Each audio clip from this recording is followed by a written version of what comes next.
एक बार की बात है, पेतवालिया गांव में एक मजदूर रहता था और वह बहुत ही आराम से अपना जीवन जी रहा था। उसको कुछ भी टेंशन नहीं था कि मेरा और मेरे परिवार का क्या होगा।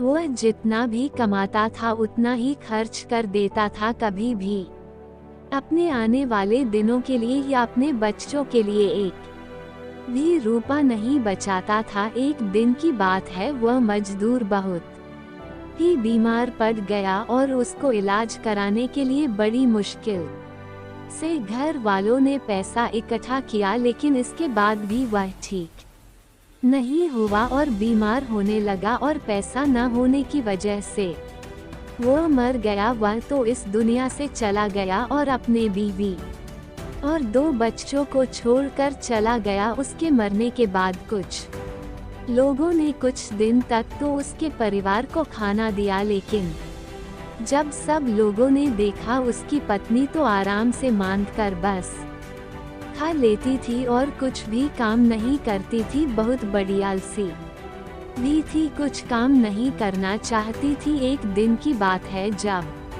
सब लोगों ने खाना देना बंद कर दिया तो उसका बेटा बीमार पड़ गया और खूब बीमार हो गया। अपने भाई को बीमार देख छोटी बेटी ने कहा, माँ भाई कब मरेगा? उसकी यह बात सुनकर उसकी माँ चौंक गई और बोली, तुमने ऐसा क्या बोला? फिर लड़की ने बोला, भाई जब मरेगा तो सब लोग हमको फिर से खाना देंगे और हम भूखे भी नहीं रहेंगे। लड़की की यह बात सुनकर उसकी माँ की आंखों में आंसू आ गए और वह उसी दिन से अपने बच्चों के लिए काम करने लगी और उनका बहुत ज्यादा ध्यान देने लगी। अगर वह औरत मेहनत करती और कुछ काम करती तो अपने पति को भी बचा लेती, लेकिन उसने ऐसा नहीं किया। बाद में उसको समझ में आया और उसने बहुत ही कठिन मेहनत करना शुरू कर दिया और अपने बच्चों को एक बेहतर जिंदगी दिया। कभी कभी गरीबी इंसान को तोड़ देती है। हम सब लोगों को किसी की मुसीबत पर हंसना नहीं चाहिए, बल्कि उसका सहयोग करना चाहिए।